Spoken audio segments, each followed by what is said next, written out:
Hello everyone, we're here with Oxentia again and we'll be discussing neurodiversity and innovation. Hello everybody, my name is Bruno Reynolds. I'm a Managing Consultant here at Oxentia and I head up our Oxentia Foundation as well. And I'm really looking forward to talking today about neurodiversity and mental health. Our guest today is Placi Espejo. Hi Placi. Hi. How are you? You okay today? Yes, I'm fine, thank you. Busy day, I saw that, but it's one of those things, isn't it? You just handle it. Well, lovely to have you here. Thank you for your time. We were wondering if you could tell us a little bit about yourself and your current role, if you could.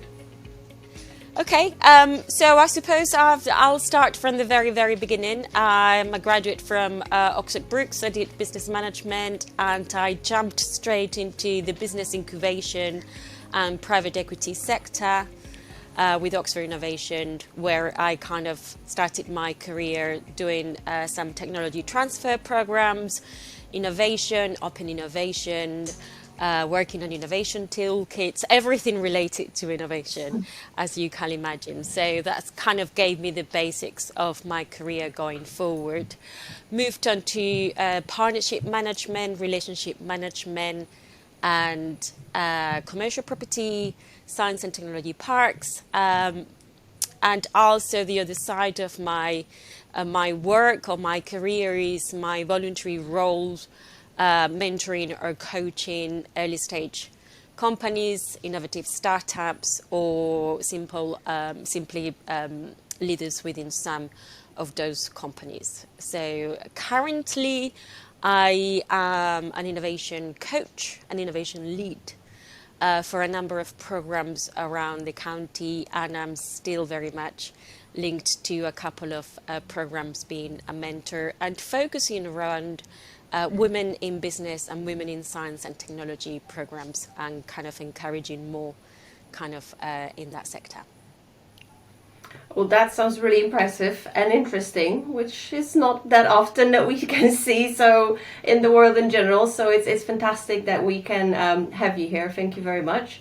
Placi, how did you end up looking at the area of neurodiversity?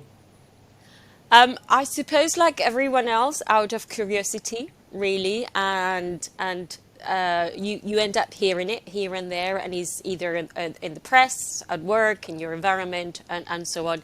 And then little things start clicking and falling into places. And understanding how, for me, I mean, I am extremely curious about people's behavior and the way in which people interact with each other and they communicate, as well as communicating messages within a business environment. So understanding how people use their language, what kind of language, body language, and spoken words as well as written words. And understanding where people come from as well. So it's just a level of curiosity, educating myself. I like to learn constantly. I don't like to stop. I like to learn more. And I like to learn about human behavior. Lastly, I suppose the key for me as well is I'm a huge advocate of mental health and mental health in the workplace. And neurodiversity plays a huge part in mental health in the workplace. And, you know, mental health and neurodiversity are very closely linked in terms of side effects, consequences from neurodiversity not being understood well, and for people who are neurodivergent not understanding, you know, themselves as well, and that has a side effect in the mental health, which then equally impacts in people around them and the work environment. Absolutely, that's I couldn't have said it better myself. It's still mental health. It just may look a little differently, and getting to wellness for neurodivergent people in terms of both physical wellness, wellness at work, and mental wellness is going to be a little different. But it's equally important, and it's equally possible to start working with that and start getting better with it. Yeah, and I was reading somewhere there's something, I mean, the statistics says 20% of the population are neurodivergent. I believe it's more than 20%. It's only that we have just got to understand, to that 20%, but there is more than 20% of neurodivergence, and most of us have got some sort of neurodiversity. Placi, can I just ask, so like more than 20% then is quite a lot. So perhaps you could sort of define what neurodivergent is and what it covers. Yeah, no, for me, neurodiversity kind of covers hidden neurological conditions, in one person's mind, which then reflects in the way that they behave and they act and they interact. So, and those hidden neurological conditions represent or form themselves or as having autism, some sort of ADHD, dyspraxia, dyslexia, and so on and so on. So it's that kind of neurological factors that makes people different. Yes, absolutely. It's a neurological thing. It's how our systems are built, how the impulses and the messages are getting through between our body, the stimuli, the brain. It also ties in with our autonomic nervous system, which is responsible for emotions. So emotional reactivity, for example, here, as we talked about, mental health definitely kicks in. And we perceive and experience everything in this world through our senses. We see it, we hear it, we feel it, and through our minds. So if we're looking at the physical part and we're thinking about a sensory bit of things and how sensory sensitivities and sensory abilities, we can either be very sensitive to something or not very sensitive to it at all. We can go both, and it sometimes depends on our mental health and our environment as well, how we're being able to manage that essentially throughout our days. So yeah, it's definitely quite important to have a look at that and understand what we mean by neurodiversity and to which extent it affects how the person is able to deal and manage their everyday life and their emotions and their plans and everything else. Placi, why would you say organizations should look into neurodiversity, should look into empowering neurodivergent people, and what could they gain by doing so? I mean, from the well-being and the responsibility of an employer, it's very much understanding and taking that kind of duty of care of your employees, really. Putting the well-being aside of your employees, which covers everything, because like you mentioned before, it's related to emotions and the way that people perceive the external world and how they react and so on. If organizations encourage understanding neurodiversity, that that group of neurodiverse people will feel more included, it will be a more inclusive culture and a more inclusive environment. And when you provide an inclusive environment, people are more likely to be creative. It's that kind of open space, open innovation, openness, where people are able to be themselves and come out with all this creative juice that then will transform into some sort of innovation or the beginning of an innovation, the beginning of a concept. So by understanding neurodiversity, we're creating a more inclusive culture. By creating a more inclusive culture, companies are more likely to be innovative and create that kind of openness and open innovation. And when you create an inclusive culture, also, I think there was some research that says companies which have inclusive cultures are more likely to be 6 times more likely to be innovative as well. So there is, so it's kind of a ripple effect again. You understand neurodiversity. From that side, you provide inclusivity, and then you move into being more innovative, being more open. And it's a safe place, providing that safe place for employees to be creative, and that creation disruption provides innovation. That's perfect. Like that was a great answer. Thank you for that. I think a lot of people, there's still potentially a concept where, a lot of companies are not up to date, let's say, with that duty, as you say, duty of care towards their employees.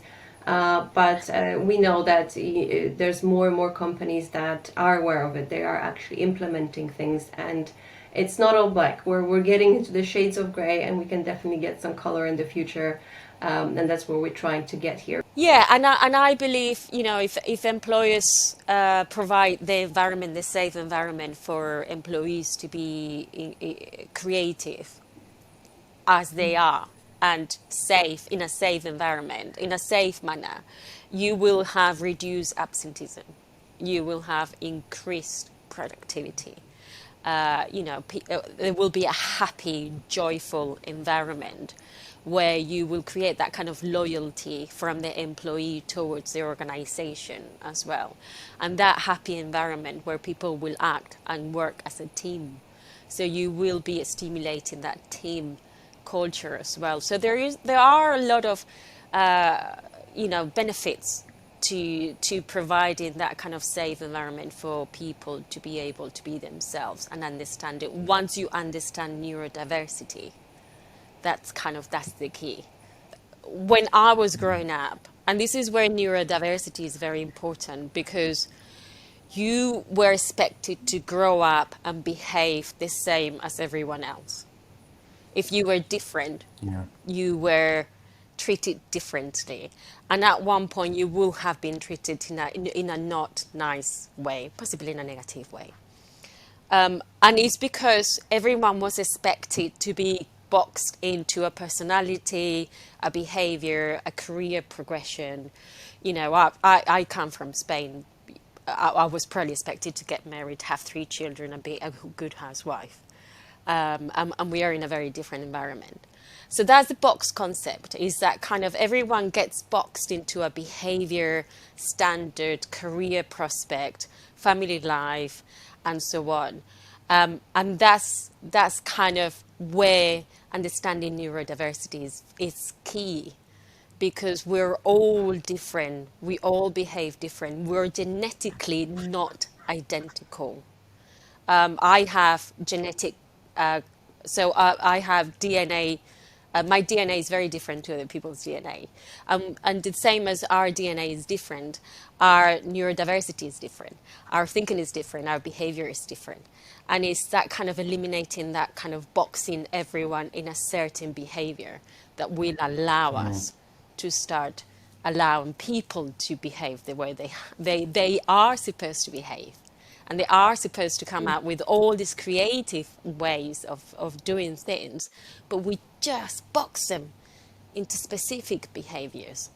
That's it, normalizing it, essentially. That's what we want to do, that you might behave differently in those little ways. Some things might, for example, most neurotypical people might not get super frustrated with that, or won't even understand why you're reacting so.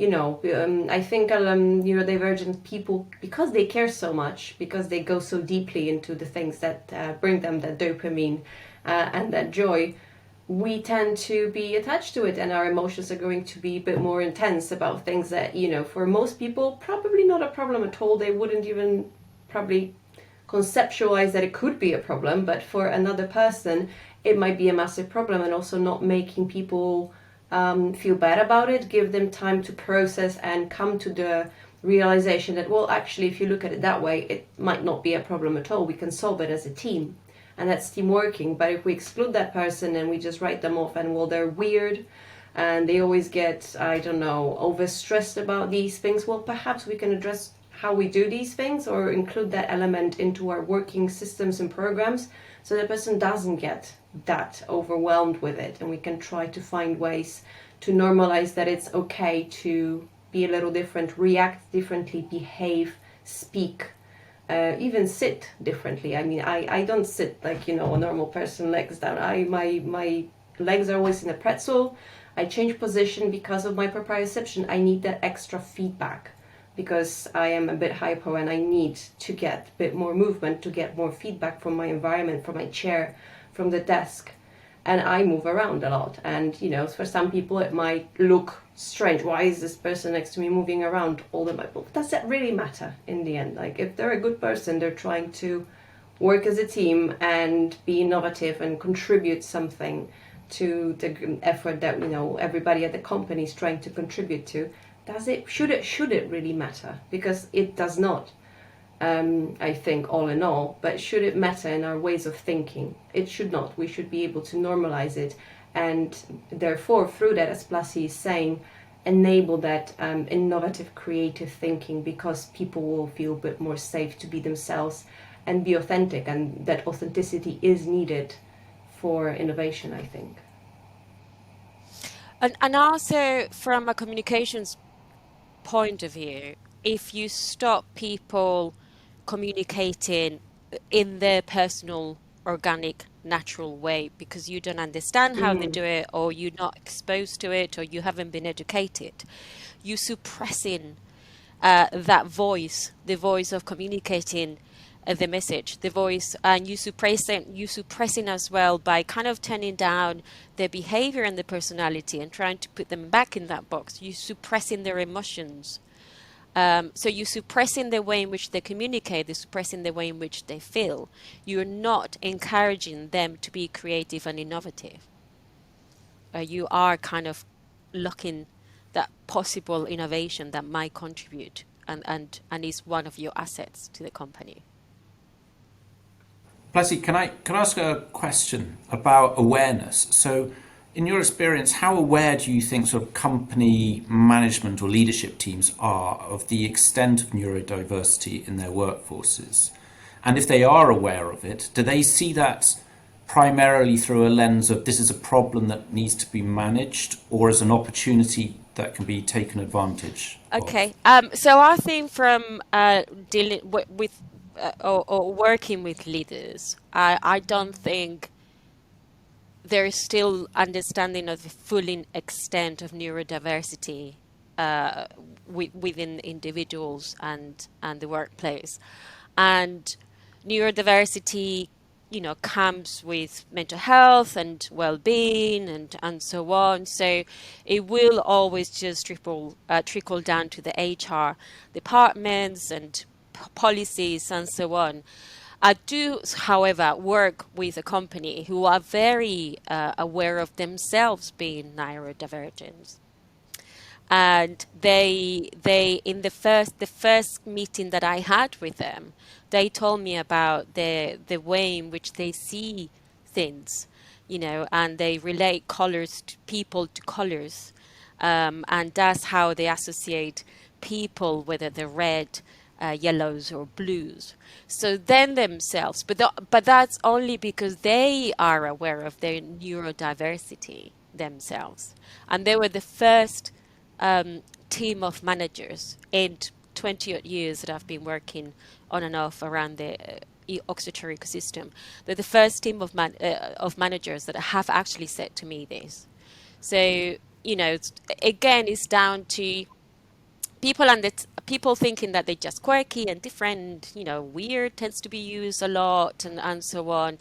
And managers not understanding a lot about neurodiversity, although there are a lot, and I don't know whether you've looked at the statistics, there are more statistics now from people my generation. And again, I work with someone in the property sector who is looking at ADHD diagnosis and how it affects her private life.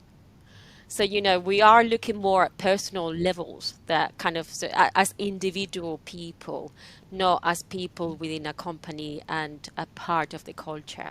So I think we're still way back. There's still a lot more awareness, communications, case studies, treating it as a normal thing, part of I don't know, employee handbooks, part of policies in the workplace, and I've been talking a lot to people about mental health lately as well, and you know, it is still that kind of, unless you are affected by it and you're a manager, you don't really do much about it. So you leave it down to the HR department, and then it's up to the HR department to kind of start working on it. So I think there is still a lot to be done, just to bring awareness to begin with, and then to see what can be implemented, and then to create a safe culture, and then for it to be normal conversation in the daily life of a company, and to be part of the culture. So we're still way back.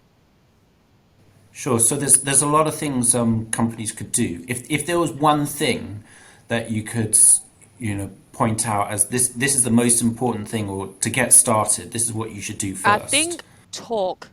The first time that and that comes with anything that is related to health and well-being of an employee. I think there should be that initial induction, first day in the workplace, where you are told, this is your laptop, this is your desk, this is your line manager. It's okay to talk about. These are things that we talk about in a daily basis. This is an open forum. So from day one, when someone joins the company, understands that the conversation around health, well-being, neurodiversity, whatever it is that it is part of their DNA and their behavior and their character, is okay to talk about in a safe manner. So I think from day one, it needs to be part of the conversation, and then just encouraged to talk more about it. And there are different ways in which you can do it. You can have a safe buddy, which either is neurodivergent as well, or understands about neurodiversity, and you can talk about things. You can have a place at work where you can actually sit and retrieve, and like Malina was saying, deal with your energy levels and steam and so on, and for people to understand that's okay. So a lot of more companies are creating safe spaces for meditation, for mindfulness. It is very common now to have a games room in a place of work, where you have your pool table and your bean bags and so on. So make that a good place for someone that is neurodivergent to actually be able to steam, or kind of, have 10 minutes to come back to from whatever it is. But I think that key first day, first conversation, these are the things that we are okay to talk about. And these are the things that we encourage you to talk about, and make it a daily conversation. There is so much that can be done. There is this, I don't know whether you've seen it, there is this octopus that the younger generation, as I call it, use to show their emotions, and is really big on social media. So social media is key to bring this awareness, even within the world environment, the working environment. A lot of startups and charities are now on social media platforms like TikTok and so on. And I know I've talked about TikTok with Malina before, but it's a social media platform where most of us supposedly spend an hour and a half every day digesting and absorbing the information. So you have to kind of make sure that this information is passed through all the means that people are reaching out, and all the generations, and understand how all the generations are going to get that information. So where do we go to get our information? So understand the generations in order to provide that information, and to ask them to provide the changes. But there is this thing that there is this octopus, which is a fluffy toy that changes color according to the mood that you're in.